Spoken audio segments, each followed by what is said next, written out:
Hi everyone, Crista Cowan here with another episode of The Barefoot Genealogist. It is time for a monthly edition of What's New at Ancestry. This is for May 2019. Now it's been a few months since we've done one of these, so we've got lots to cover today. Let's go ahead and dive in. As always, we start with a list of genealogical events that Ancestry will be attending in the coming months. First up, next week, the 8th through the 11th of May, the National Genealogical Society's annual conference will be held in St. Charles, Missouri. If you have not yet registered for that conference, there is still time to do that. Of course, if you live local in the area, you can sign up to attend just a day of the event if that works best for your schedule.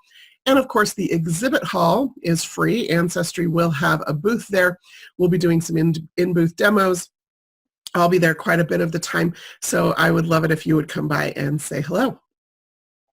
The 30th of May through the 2nd of June in Burbank, California is the Southern California Genealogy Jamboree. This is a super fun event. They always have really great classes. The exhibit hall, again, open to the public.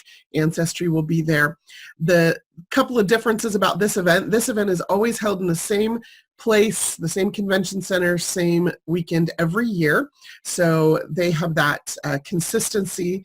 The other thing about this event is that they tack on a pre-conference event.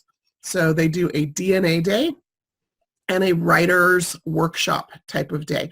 And so you can come for the conference, you can come for a single day of the conference, or you can also come for that pre-conference day if you want to sign up for that as well. Next up is the International Association of Jewish Genealogical Societies annual conference. It's going to be held this year, the 28th of July through the 2nd of August in Cleveland, Ohio. Now, I just want to highlight this. The early bird registration for this event ends next week. Okay, so the second week of May. So you'll want to make sure that if you are interested in attending that, you sign up. There's some significant savings if you get in on early bird registration for that event.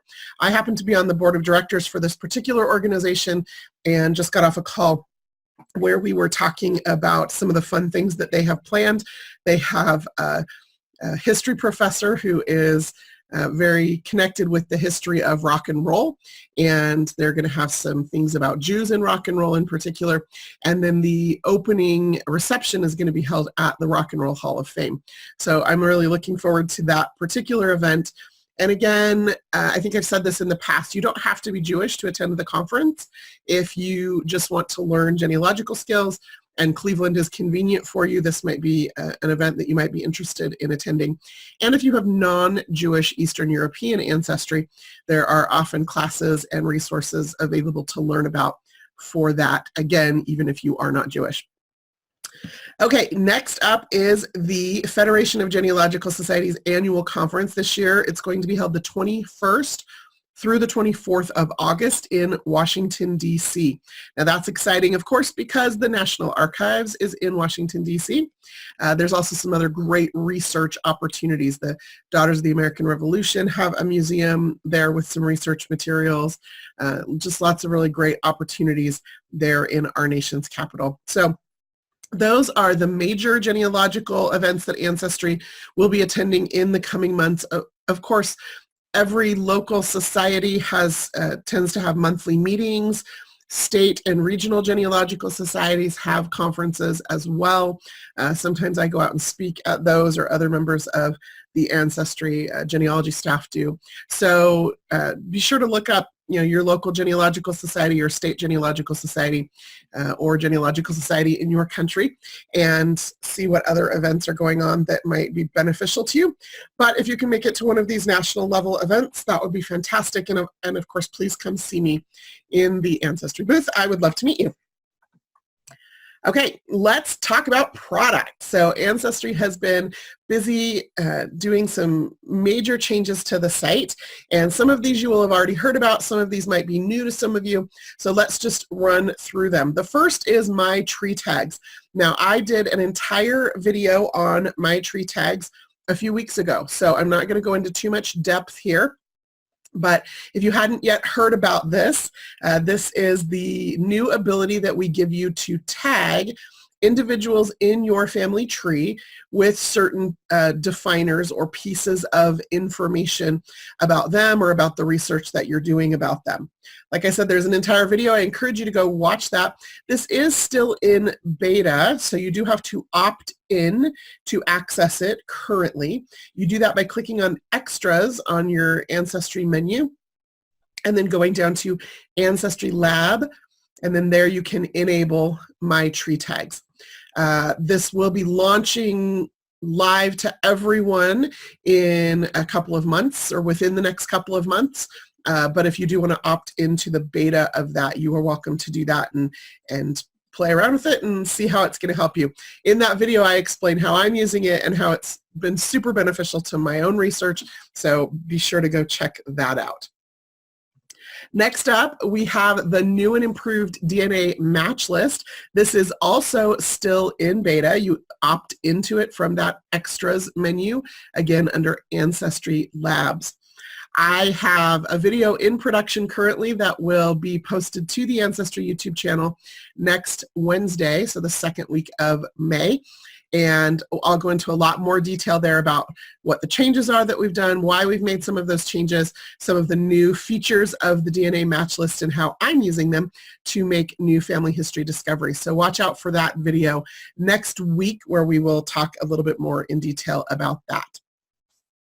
Another new product that Ancestry has launched is Throughlines. Throughlines is still in beta as well, so we are excited about the feedback that we're getting from people.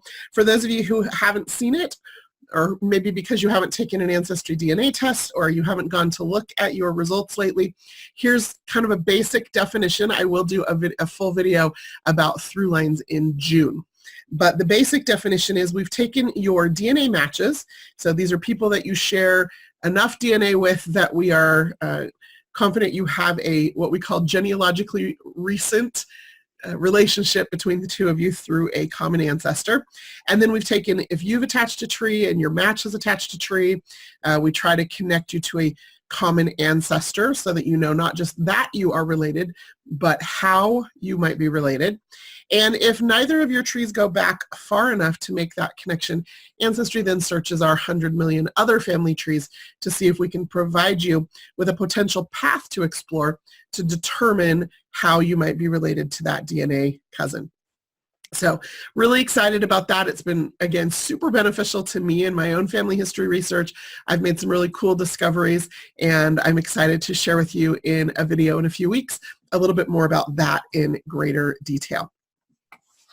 Another change that Ancestry has recently made is we have updated the Ancestry member profile. So besides getting a facelift, we've also improved some of the functionality of this and provided you with some more information about not just ways to share information about yourself with other people, but also ways that you can then connect with others in some more meaningful ways, or ways that might make you more likely to reach out and communicate with that person. So again, I'll be doing a video about this, and a little sneak preview here. Ancestry is updating our messaging system. You may have heard that rumor floating around. I can confirm that that is true. The Ancestry messaging system is being updated. We are in the final process of getting that prepared for a little bit of a broader rollout. And so I will do a video, likely again in June, about the Ancestry member profile and Ancestry messaging system together. So watch for that coming up next month sometime. Another change that we've made on the site has to do with how you review your hints or compare the information in a record hint to the information in your tree. So when you are on the profile page of a person in your tree and you click through to view the hints for that person, this may be familiar to you. You see the different records that have been hinted. What we have changed is that we've added a little preview of your tree on the right-hand side so that line by line you can compare the information in your tree with the information in the record. And we've highlighted what is different in the record than from what you have in your tree, what is the same, and what is new information. This is just for those of you who are visual learners and who process information visually, we've found that this is really, really useful. So a couple things to note about hints, because I'm not going to do a video about this new feature because it's fairly simple, so let me just take a minute now to explain it. The first thing is, if you, the way that hints are generated is Ancestry's computers compare the information in your tree to the information in the record collections that we have. So it's just a computer comparing this information. And sometimes it's really obvious that this information is not correct or that this is not for your person, in which case just click ignore and move on. However, if you're looking at this and you suspect that it might be for your person, click the review button, and that will take you to a screen where you can actually view all of the information on the record. You can click through to view the actual image, which is important. And you can then decide if you want to save this information to your tree and how you want to save it. So I would encourage you to spend some time with the hints and get used to this new hint compare feature. And as with any of the features on Ancestry, particularly when we've recently released them, you'll often see a little feedback button or box pop up in the bottom right-hand corner. And when you see that, please give us the feedback that you have, good or otherwise, about how this feature is working for you. So I've been really excited about this. It allows me to review my hints with a little bit of a more critical eye, a little bit more clarity around the information that is different or the same. So spend some time with that. Let us know what you think. Okay, another change that has been made recently, or it's actually not a change, it's an addition. Ancestry, when you go to your AncestryDNA homepage, and then you go to your DNA story, you have two parts of your DNA story essentially listed there. The first one is your ethnicity estimate. Now, Ancestry derives your ethnicity estimate by comparing your DNA to a reference panel of people from populations around the world, and then that's how we provide you with the percentage breakdown for your ethnicity estimate. As another process, Ancestry compares your DNA to all the other people who've taken the AncestryDNA test. And when we do that, what we discover is that there are clusters of people who all match each other. And so we start to see these genetic networks being created in the match data.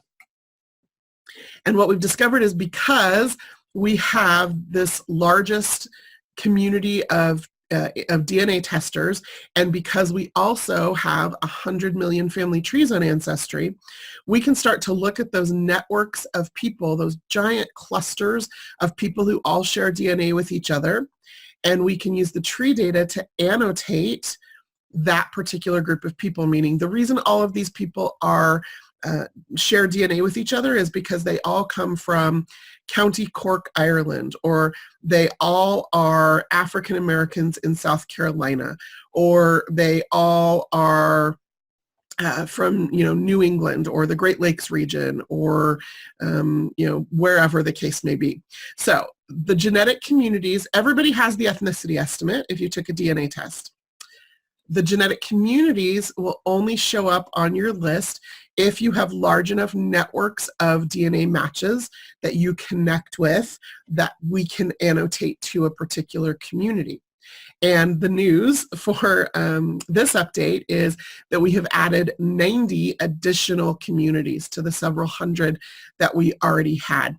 Now, these genetic communities, unlike the ethnicity estimates, which we only update once in a while and we announce when we do, you can be pulled into or added to a genetic community at any point. So it just is dependent upon who's taking the DNA tests and how you match them or don't match them. So be sure to go back and check your DNA story to see if you have any genetic communities. And if you have questions about those, please feel free to post them as a comment here on the video. I'm happy to answer them or to speak to our Chief Scientific Officer and have him respond to those questions. Then we've just got some little product updates. These are not, these don't warrant an entire video about them or an entire section of information, but I did want to make sure that I highlighted them because for some of us and some of the research that we're doing, they're super important. First, some of you, hopefully, or all of you are aware that you can use wildcards and when you're searching on names in Ancestry. So the wildcards that work on Ancestry are a question mark or an asterisk. A question mark replaces a single character, and an asterisk replaces any number of characters. And so you can use those in the name fields when you're doing searches on Ancestry, and those have worked for a very long time, years and years and years, and they're super successful because, as we all know, the names don't always get spelled correctly on the original records or don't get spelled consistently, and then the transcriptions of those names sometimes have us going off on wild goose chases. And so wildcards are really great because they help overcome some of the limitations of the records and the index creation. And that's just part of doing family history research. Well, Ancestry has now enabled the ability for wildcards to also work in the keyword field. So on some collections, it's really useful to use the keyword field to try to filter down large lists of information. I was just speaking with a woman yesterday, in particular about the 1850 and 1860 U.S. federal census slave schedules. So on the slave schedules, for example, there are 2 individuals listed on each record. There's the enslaved person, and then there is the slave owner. Unfortunately, the enslaved person is not listed by name. So it lists their gender, their age, and their color. And that is all the information about their identity that is provided on that particular record. And then the name of the slave owner is also listed, so that's a secondary person. And so Ancestry search forms for those records, you can see you cannot search by name because the primary person on that record, the enslaved person, does not have a name listed. So to search for the slave owner, you put their name in the keyword field. And you can search by first name and last name, or first name or last name, or now you can also use the wildcard. So this woman that I was working with yesterday, she was looking for a Whatley family, W-H-A-T-L-E-Y, and she kept searching and searching and searching and was getting 0 search results. And I did a little bit of creative searching, tried W-H-A asterisk, that's the wildcard, and it pulled it right up. It had been misindexed, W-H-A-L-L-E-Y. So wildcards work in keyword fields. I've used them on the slave schedules. I've used them on passenger lists. They're super useful for that. Sometimes you can use them on some military records where, depending on which search form you use, the field that was indexed might not be listed on just the basic search form, but the keyword search form will pick it up. Okay, the other thing that we've changed or fixed or updated has to do with double last names. So I have a branch of my family tree that goes back into New Amsterdam, where the Dutch settled parts of New York and New Jersey. And so I've got these double last names, right? And when you searched for them previously on Ancestry, you would put, for example, Van Halen in the surname field. And unfortunately, the way that our search engine was looking at that, it was returning all instances of Van and all instances of Halen, but it was sometimes overlooking some of the Van Halen combined ways that those surnames were sometimes written or indexed. So now we've adjusted that. Double last names all now will return results as 2 separate words, but also return all the variants. So I would get Van Halen with the space in the middle. I would get it as one singular word with no space as well. So that's kind of exciting, particularly for those of us who come from families where the culture was to have hyphenate or multiple word last names. And then another change that we made, or an update that we've made to our search, when you do collection level searches, so you're not using the global search form on Ancestry, but you are using the birth, marriage, and death search form, for example. It used to be that we would only give you a field for birth, marriage, and death, and the record had to be indexed as either a birth, marriage, or death record. What we've learned, however, is that a lot of records, parish registers are a prime example, don't record a birth date, they actually record a baptismal date.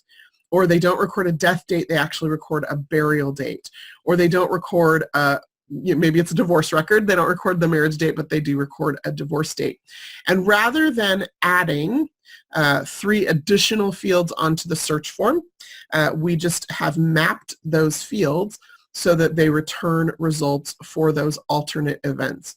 So if you search for a birth date, for example, on the birth, marriage, death collection form, it will return a record with that birth date, but you can also put the baptismal date into the birth record field or birth date field, or same with divorces to marriages and burials to deaths.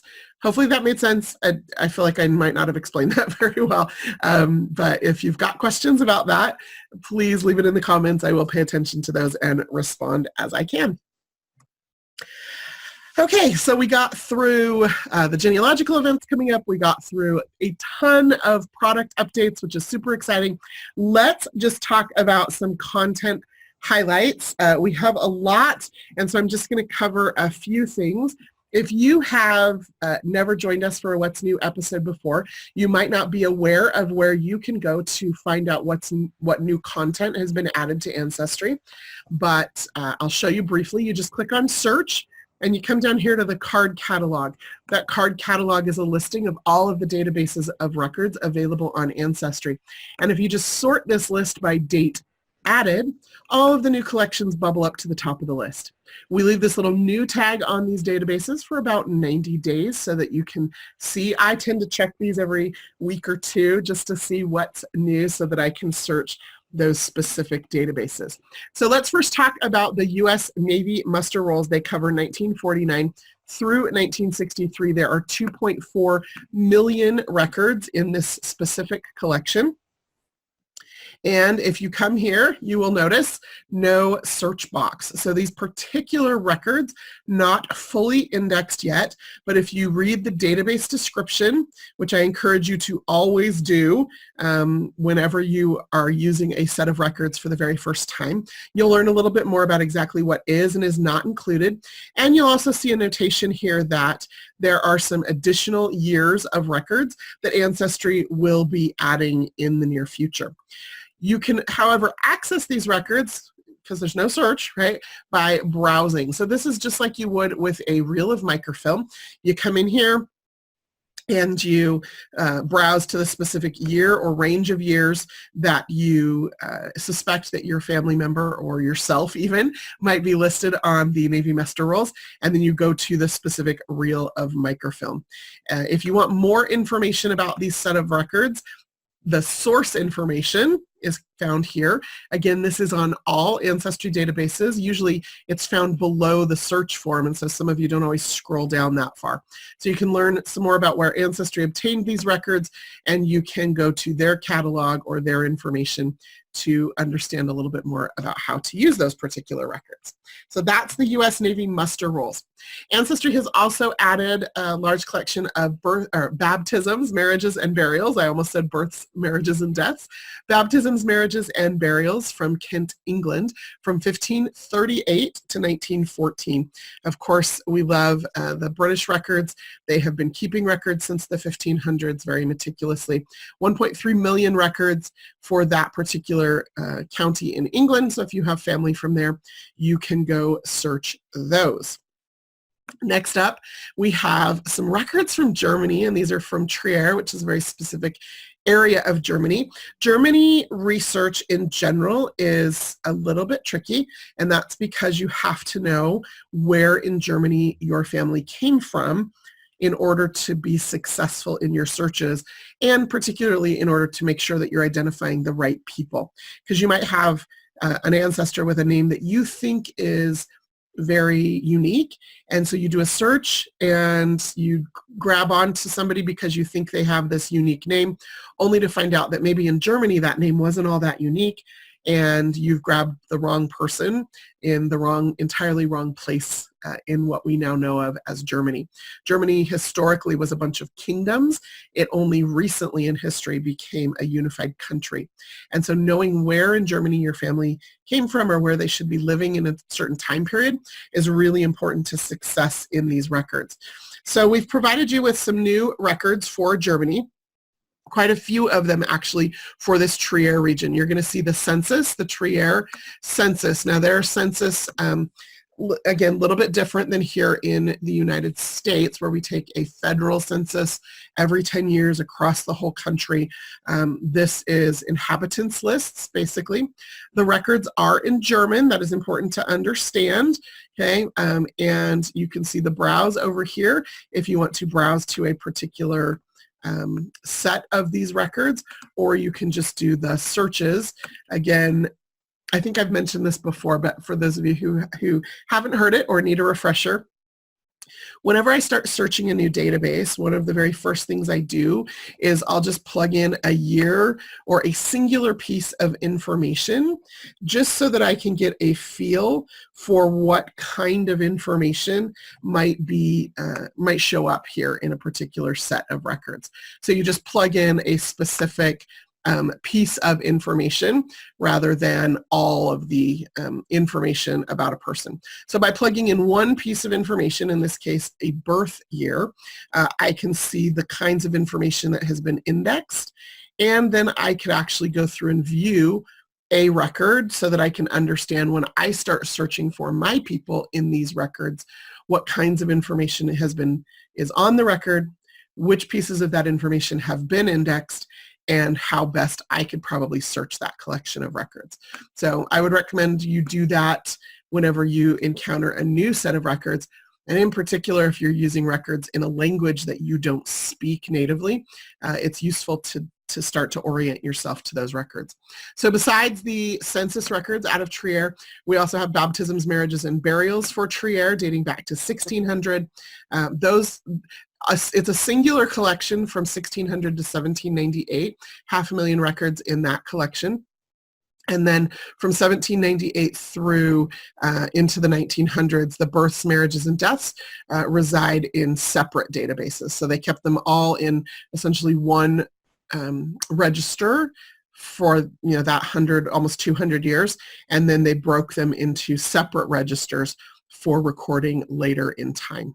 So that's those particular records. And then we also have Cheshire, England parish registers. Again, England registers starting back in the 1500s, going through the early 1900s. Those are going to be baptisms, marriages, and burials, because that's what the churches keep track of, as opposed to the government, which typically tracks births, marriages, and deaths. One more page, here we go. Okay, I told you lots of new stuff to keep up with.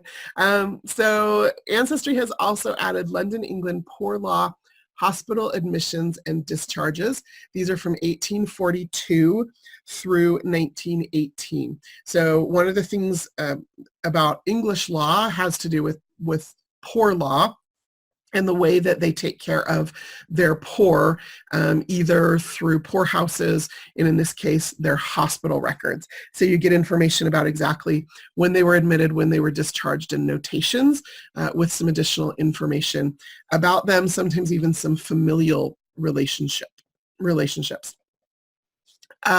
France. So French records, I'm always excited when they become available. And in this case, we have 4 very specific census years available for this particular region of France. So 1836, 1856, 1876, 1896. So every 20 years on the 6s, apparently, we've got census records for this specific region in France.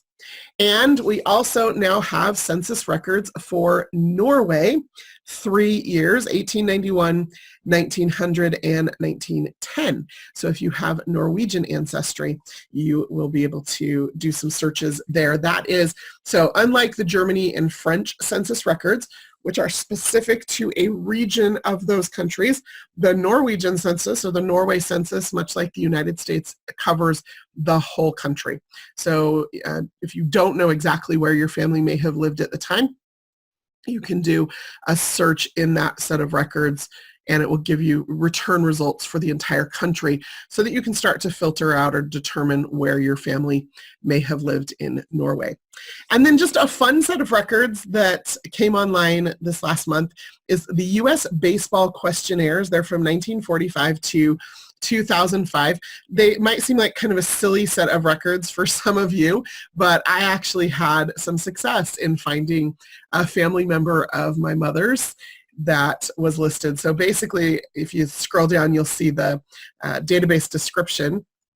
These were they were forms that were filled out by professional baseball players, minor league or major league, so they didn't matter, but they put in some really detailed information.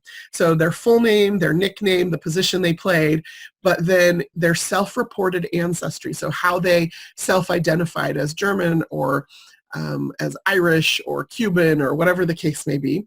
Then their birth date and place, where they lived, their height and weight, some information about their batting and throwing, handedness.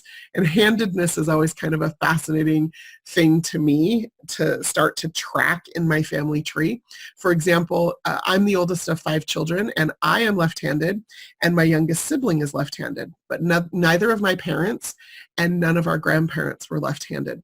And so now as the next generation of children is coming along, it's been interesting tracking that handedness in our family tree. I'm using my tree tags to do that. You might want to do that as well.